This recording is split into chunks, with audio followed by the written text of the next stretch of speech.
అంటే ఎవరి దగ్గరికి కంప్లైంట్ చేయాలో తేల్చడు. అది అక్కడ ఇది పని అవ్వదు కార్యకర్తకి. ఇప్పుడు ఒక కార్యకర్త వచ్చాడు, అన్న మా ఇంటి దగ్గర పెన్షన్ కావాలి, 60 ఏళ్ళు అయిపోయింది, 2 ఏళ్ళు అవుతుంది అన్నాడు. పెన్షన్ ఎవరిని అడగాలి? ఇతను అధికారిని అడగాలి. ఇంతకుముందు సచివాలయంలో అడిగేవారు. ఇప్పుడు ఆ సచివాలయ అధికారిని అడుగుతారు. సచివాలయ అధికారిని అడిగితే సరే సార్ మేము పంపించేస్తాం సార్, మీరు పైన మాట్లాడుకోండి సార్ అన్నాడు. పైన ఎవరిని మాట్లాడాలా? ఇప్పుడు 2 ఏళ్ళు అవుతుంది, దగ్గర 19 నెలలు అయిపోయింది, పెన్షన్ ఒక్కడికి ఇవ్వాల. ప్రతికారి తెలుగుదేశం ఎమ్మెల్యేలను అడుగుతున్నది కానీ, తెలుగుదేశం నేతలను అడుగుతుంది కానీ, జనసేన ఎమ్మెల్యేల నాయకుల బీజేపీ వాళ్ళ లోకల్ వాళ్ళు అడుగుతున్నది ఏంటి? ఫస్ట్ కొత్త పెన్షన్. మరి కొత్త పెన్షన్ నువ్వు ఇవ్వకపోతే, నువ్వు డిసైడ్ చేయకపోతే ఏం జరుగుతుంది?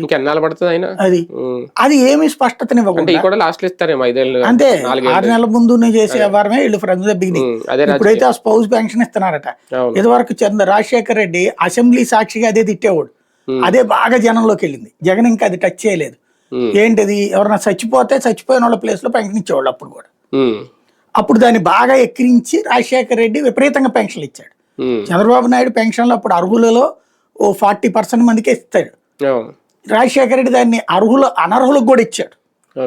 100 మందికి ఉంటే 150 మందికి ఇచ్చాడు, అనర్హులకు కూడా ఇచ్చాడు. అది తప్ప కాదంటే తప్పే, ఇది తప్పే కదా, ఇవ్వకపోవడం తప్పే.